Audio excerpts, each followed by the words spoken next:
vais te raconter une histoire. La vie d'un petit garçon qui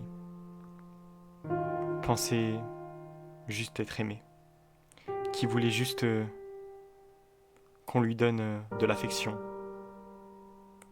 qui voulait juste se créer des liens d'amitié avec d'autres petits garçons. Malheureusement, ça s'est pas passé comme prévu. Ces autres petits garçons avaient en tête de le rabaisser, de l'harceler, jusqu'à temps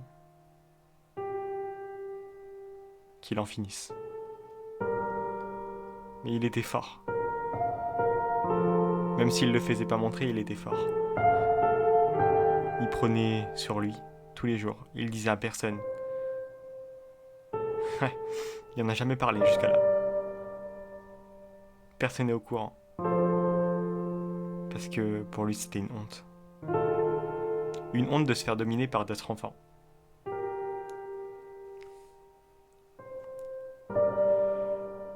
Je pense que le pire, c'est pas quand t'es petit. Le pire, c'est quand il a grandi.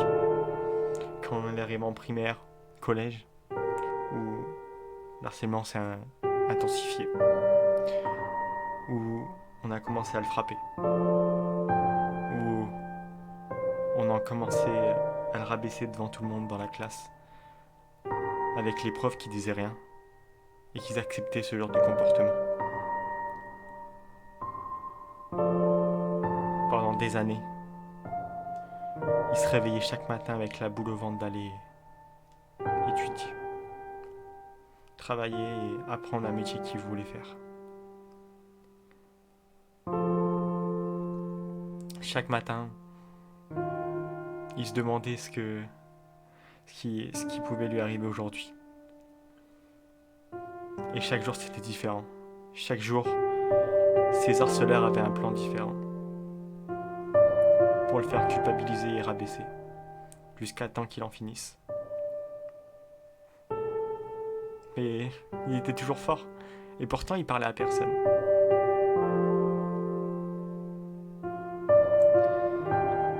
Après, ça s'est étendu sur les réseaux sociaux, où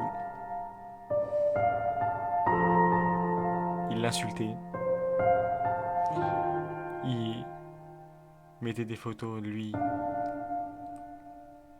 sur les réseaux avec des photomontages pour l'insulter et lui dire qu'il ressemblait à rien.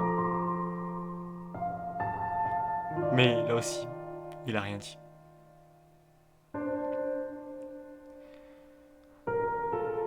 Il a changé de collège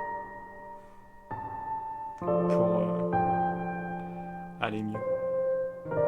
Et ça a continué parce que les élèves se sont passés le mot.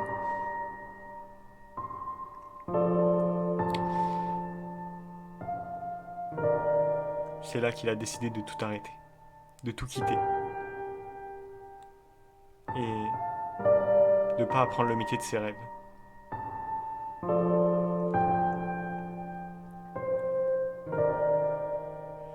Aujourd'hui,